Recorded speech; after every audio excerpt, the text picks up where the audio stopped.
Elizabeth Tudor's rise to the throne in 1558 was anything but certain.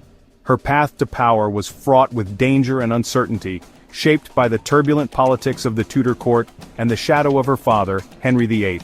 Declared illegitimate, imprisoned and surrounded by enemies, she inherited a kingdom in chaos. Elizabeth's early years were marked by suspicion and betrayal, as she navigated the deadly intrigues of her half-sister Mary's reign, never knowing who she could trust. England was broke, torn by religious conflict, and seen as a minor player by Europe's superpowers. The treasury was nearly empty, and the country's reputation was battered by years of instability and war. As Henry VIII's daughter, Elizabeth was a living symbol of the English Reformation, hated by Catholics, championed by Protestants, but above all a survivor. The nation was deeply divided, with old wounds from the break with Rome still festering. She learned caution and self-control during the dangerous reigns of her siblings, skills she'd used to rule a fractured nation. Every move she made was watched, every word weighed for hidden meaning. The challenges were immense: empty coffers, mounting debts, and a government struggling to function. Elizabeth faced the daunting task of restoring financial stability to a nation on the brink, a population racked by poverty and disease, with many of her subjects barely surviving. Famine and illness were common, and the people's faith in their rulers was at an all-time low, and deep scars from religious persecution. The memory of burnings and executions haunted the land, fueling fear and resentment on both sides of the religious divide. At just 25, with no husband or heir, Elizabeth faced a court full of men who doubted a woman's ability to rule. Many believed her reign would be short-lived, expecting her to falter under pressure. Many expected her to marry for stability, but Elizabeth saw the dangers of foreign alliances and chose independence. She understood that marriage could mean surrendering power to a foreign prince or risking England's sovereignty. She turned her unmarried status into a diplomatic advantage, keeping suitors and rivals guessing. By refusing to commit, she kept powerful European courts off balance and maintained control over her own destiny. Through shrewd strategy and a carefully crafted image, Elizabeth transformed her perceived weakness into her greatest strength. She projected an image of regal authority and intelligence, winning the loyalty of her people and the respect of her advisors. She wasn't just a queen, she was a master political operator, ready to lead England out of crisis. Against all odds, Elizabeth would become one of the most iconic and influential monarchs in English history, setting the stage for a new era. Religion was Elizabeth's greatest challenge. How could she unite Catholics who saw her as illegitimate and Protestants demanding radical reform?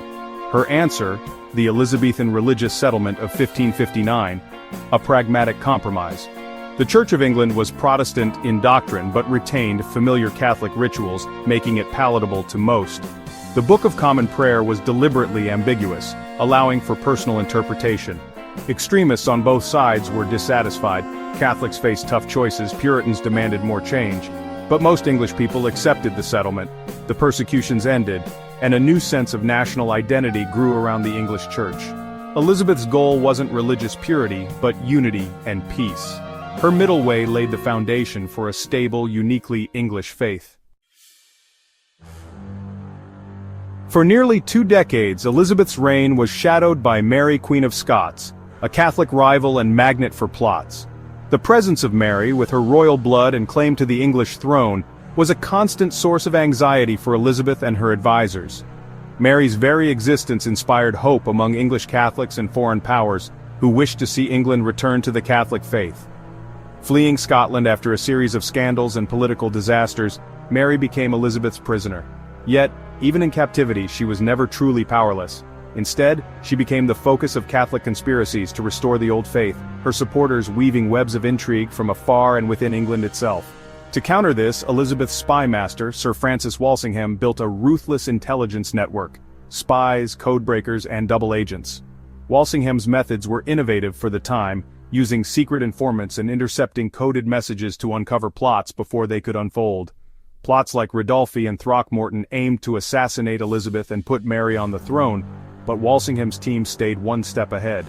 These conspiracies involved not just English Catholics but also foreign agents and ambassadors, making the threat even more complex and dangerous. The Babington Plot of 1586 was the final straw. Intercepted letters proved Mary's involvement in a plan to kill Elizabeth. The evidence was undeniable. and the plot's discovery sent shockwaves through the court and across Europe. Reluctantly, Elizabeth agreed to Mary's execution in 1587, removing the Catholic threat. The decision weighed heavily on Elizabeth, who knew it would have far-reaching consequences, but she saw no other way to secure her throne. Mary's death enraged Spain's Philip II, who now saw invasion as the only way to restore Catholicism in England. The execution became a rallying cry for Catholic Europe, and Philip began preparing his mighty armada for war. Elizabeth's survival against constant threats made her a symbol of Protestant resistance. Her courage and determination inspired her people, uniting them in the face of foreign danger and internal dissent. The government's harsh measures against Catholics were justified by the ever-present danger. Laws grew stricter, and suspicion fell on anyone who might harbor Catholic sympathies, as the threat of treason seemed to lurk everywhere. The stage was set for a showdown with Spain, as England braced itself for the greatest challenge of Elizabeth's reign. The execution of Mary, Queen of Scots, sent shockwaves through Europe and pushed Philip II of Spain to act. Outraged and determined to restore Catholic rule in England, Philip assembled the mighty Spanish Armada in 1588, a fleet that was the pride of his empire and the terror of the seas.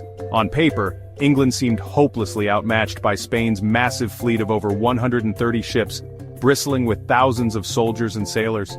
The Spanish galleons were larger, heavily armed, and considered nearly invincible by many across Europe. But English commanders like Sir Francis Drake and Lord Charles Howard refused to be intimidated. They relied on smaller, faster ships and superior long-range cannons, using hit-and-run tactics to harry the Spanish and disrupt their tight formations. The turning point came at Gravelines, when the English unleashed fire ships. Vessels set ablaze and sent drifting into the anchored Armada. In the chaos, the Spanish formation broke apart, leaving them vulnerable to attack. English gunners seized the moment, inflicting heavy damage on the scattered Spanish ships.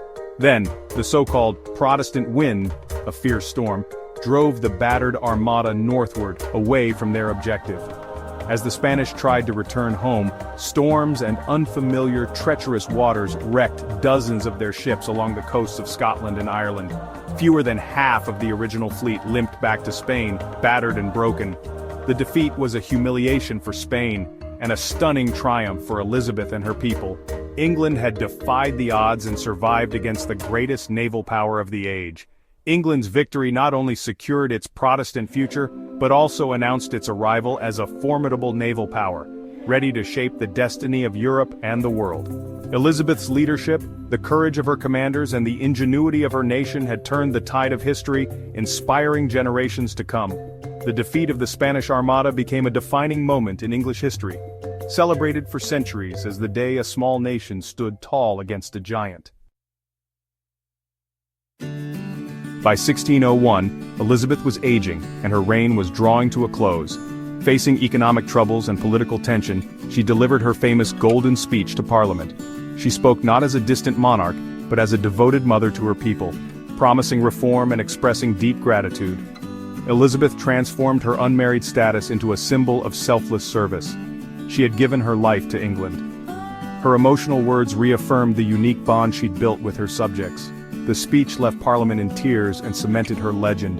Elizabeth's reign was defined by her ability to inspire loyalty and affection. She ruled not just by right, but by love. The Golden Speech was her final, brilliant act, securing her place as Gloriana, the beloved queen. While defending England, Elizabeth's reign also sparked the nation's first steps toward empire. English adventurers like Raleigh and Gilbert dreamed of colonies in the New World, though early attempts like Roanoke ended in failure. These setbacks taught valuable lessons about exploration and survival. Motivations were mixed: wealth, strategic advantage, and a desire to spread Protestantism. Elizabeth encouraged these ventures with royal charters, but invested cautiously. No permanent colony was founded in her lifetime, but the groundwork was laid. The skills, confidence, and financial innovations of her era set the stage for future expansion. The seeds of the British Empire were sown in the Elizabethan age. Elizabeth's reign transformed London from a modest city into a booming metropolis.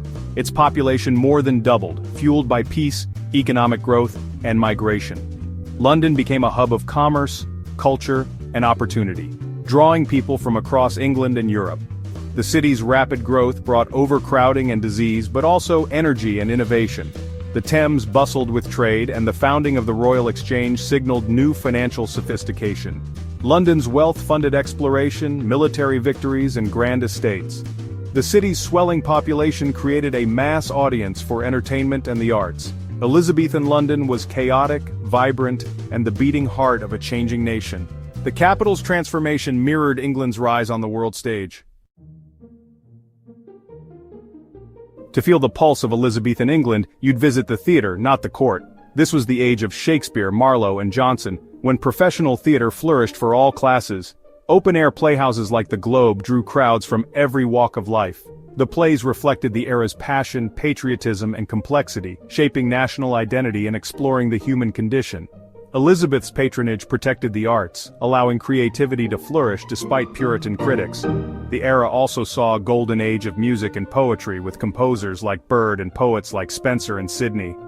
Rising literacy and national confidence fueled this explosion of creativity. The Elizabethan Renaissance gave England a cultural voice that still echoes today. Elizabeth died in 1603. Passing the throne peacefully to James VI of Scotland and uniting the crowns. She left behind a nation transformed, confident, prosperous, and united. Her reign brought stability, forged a new kind of monarchy, and made her a living symbol of the nation. The defeat of the Armada and the rise of the English Church shaped national identity for centuries. London's growth and economic dynamism laid the foundations for future prosperity. Elizabeth's intelligence, caution, and understanding of power changed England's destiny. She proved a woman could rule as well as, or better than, any man. The age of Shakespeare, Drake, and the Armada was her age. Elizabeth didn't just rule England, she embodied it, setting the stage for the modern world.